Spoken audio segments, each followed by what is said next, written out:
Hello and welcome to today's LOL Esports Roundup. We're going to cover the two series that took place in the LPL this morning and preview the pair of series that will take place tomorrow.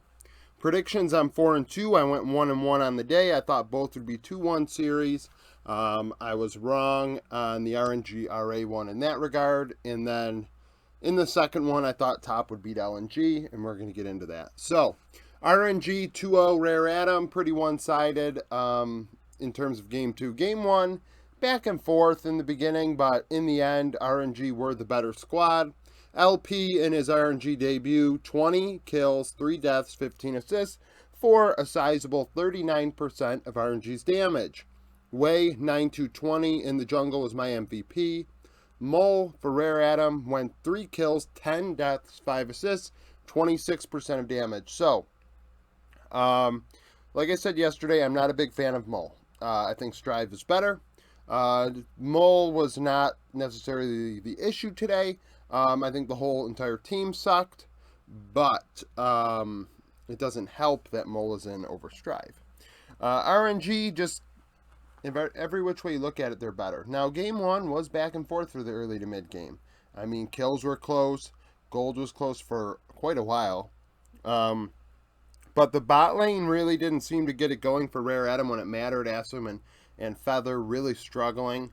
Dying a ton, actually. And then in game two, dying a lot more. Just very rough.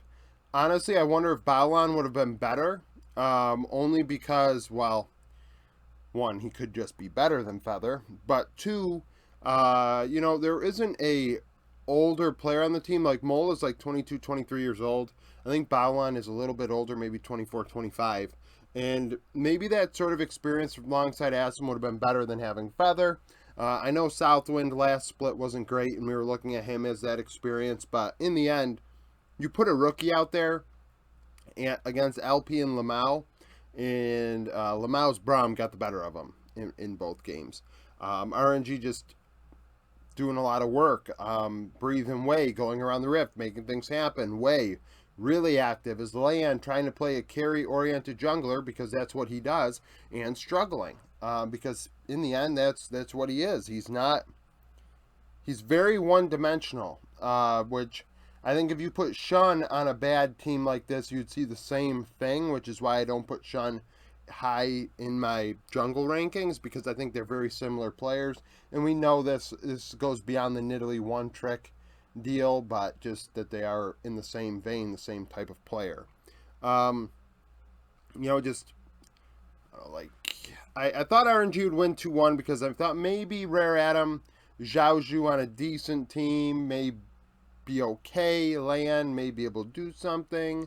Bot lane Asim's be able to do something as LP and Lamau try and mesh and make things work. And the bot lane just didn't happen. Just didn't happen at all. Tangwan in mid lane, meh. RNG are going to be meh all split long. I think borderline playoff team. They'll probably make the playoffs, to be honest with you. But I'm not, this 2-0, I'm not drawing much from it. I don't think that they are that good. Top in LNG. Top 11th in the power rankings. LNG 3rd. LNG went 2-1. Tarzan was my MVP. Gala, 13 kills, 7 deaths, 9 assists, 36% of damage for LNG. Hung, 1-7-23 in the loss. So combined 14, 14, and 32 in the bot lane. So LNG's bot lane not super great. Jackie Love, 10-5-17 in the loss, 42% of damage for top. So LNG pull a win out of their ass in game one. Very close game for a very long time, and LNG found a way. And that's pretty much what it was, top through that game a bit. It was, like I said, relatively close, but top had the edge. Lost a team fight. We're getting picked off little bits at a time. Didn't work out for them. They lose. LNG top responding game 2. They have Melio bot with Jinx, and that was disgusting. What I draw from this, so Zeri got picked today in game 3, and it was disgusting for LNG. Gala and Hung, the Zeri was not dying at all, was not losing any health at all in the team fights towards the end of the game because of the Yumi, and it was disgusting. Um, I don't think you can ban Melio if Yumi's up. I think it's going to be one of these deals where you need to handshake that one. You have to. I really don't see Aphelios Lulu doing well into Zeri Yumi. We know that that doesn't really work. We've seen it time and time again. Does this mean Sivir Lulu's going to come back after we saw it in summer? I think that that's the way, right? Like that's kind of what you're going to have to do because it's just you can't leave Yumi up. I mean, I understand people are afraid of Melio and this and that, um, but Yumi's also OP. So you need to handshake that. You really do. Find a way to handshake it. Steal the Zeri away. Leave the Yumi up. Make them go Sivir Yumi or something and see what happens. Lucian Nami is not the play in my opinion, so don't be playing that. I didn't think that was that great in Zeri at times. Trying to think back to those win rates. Man, you know, it just, I thought it was draft diff. Like I said, I think, like, I didn't even mention Tarzan why he's MVP. He gapped Tien in games 2 and 3, like, completely gapped him. In game 3 was 16-4 in CS in the very early game. Like, Tarzan just jungle diff the hell out of Tien, and that set up the whole entire game. Like, they're able to go mid lane, screw up Rookie a bit, put Rookie behind a tad, and you're just able to affect the Rift way more than Tien was in all 3 games. Just a much better player in this series, and Tarzan just continues to roll with what he did last spring, or well, spring, just a couple months ago, being MVP level. He was fantastic. Zika and Wayward, I thought Wayward had some good moments, and I think Wayward is better than Ching Tian. Now the champions are picking for Wayward. Ching Tian probably can play, but into you know, a Zika Scion a couple times really is, you know, oh wow, look at that. Like, I'm not all that impressed by what you do into a Scion, but just I expected more on top. I thought they'd win. I thought the bot lane would be able to mesh better than LNG's, and frankly, it did. Outside of the game 3 where you gave away the Zeri Yumi combo and got ran over because of it. So really, I mean, LNG get the win over top, and now they don't have to play him again until the playoffs. So this is an important win. You know, Rookie and Scout, I thought that they kind of were afterthoughts outside of getting picked off. Rookie's builds and champions picked were just kind of gross. Lissandra. I'm not a big Lissandra guy unless you're going to be a facilitator. And in this team comp, I don't know, Rookie needed to be more of a carry-oriented player. Sneak peek for tomorrow. So we have 2 marquee matchups. OMG, BLG, both in the top 10 of my power rankings. The last matchup was in the playoffs. BLG would win 3-2. Elk dominated, going 34 kills, 9 deaths, 23 assists, 36% of damage. Abel in the loss went 26, 18, 19, 38%. There are no player moves to mention from that one.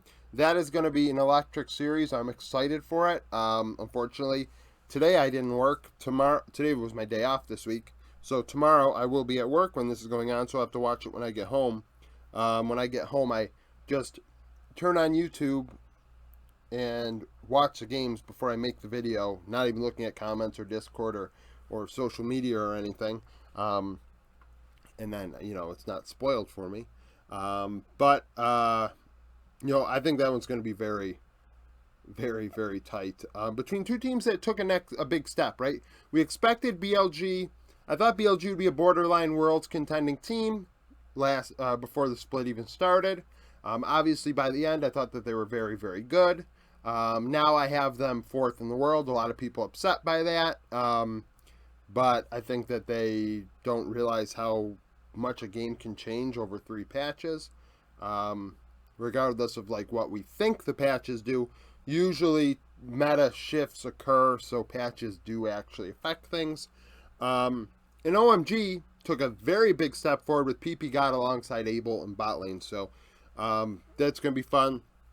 And then we have Weibo and JDG, two teams with more established players where we have, valid expectations for them.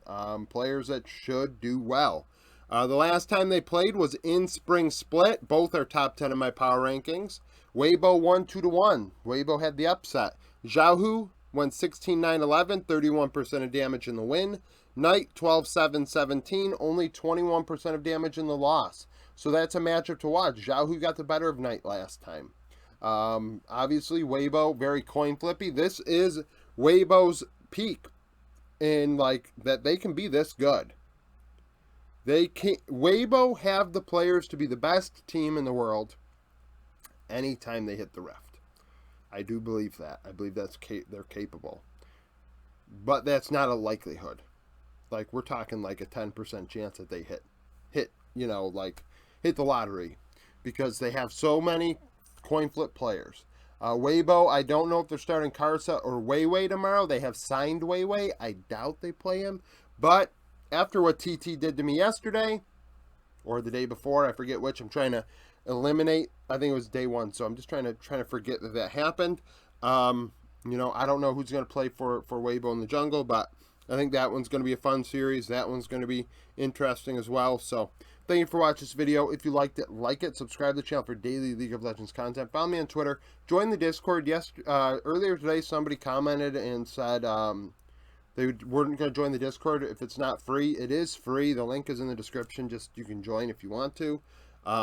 Just because it's free doesn't mean you get to be a dickhead. We will ban you otherwise, but it is free. Become a YouTube member if you want my predictions, and I hope to see you again tomorrow.